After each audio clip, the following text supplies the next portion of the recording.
Youth by Joseph Conrad.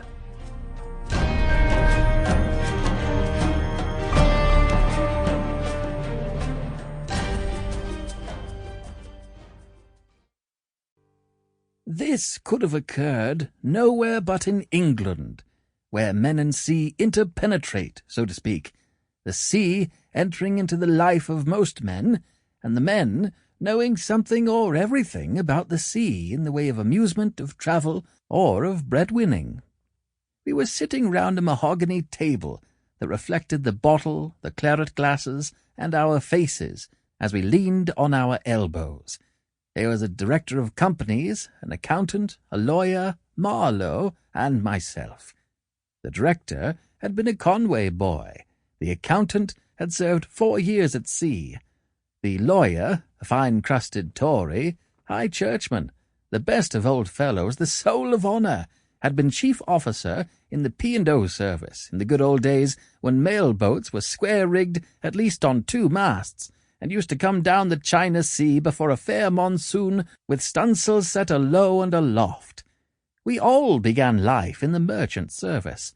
Between the 5 of us there was a strong bond of the sea, and also the fellowship of the craft, which no amount of enthusiasm for yachting, cruising, and so on can give, since one is only the amusement of life, and the other is life itself.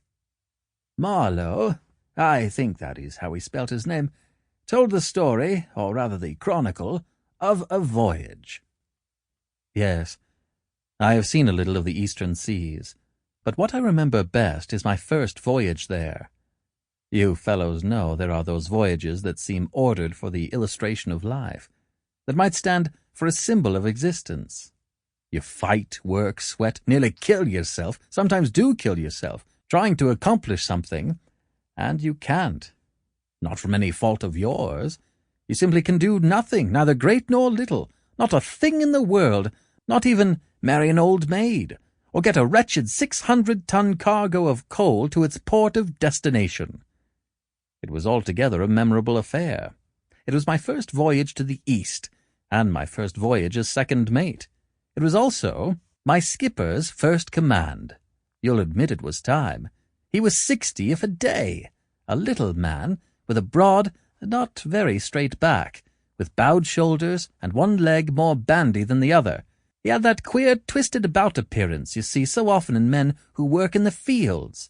He had a nutcracker face, chin and nose trying to come together over a sunken mouth, and it was framed in iron-grey fluffy hair that looked like a chin-strap of cotton wool sprinkled with coal dust, and he had blue eyes in that old face of his, which were amazingly like a boy's, with that candid expression some quite common men preserve to the end of their days by a rare internal gift of simplicity of heart and rectitude of soul.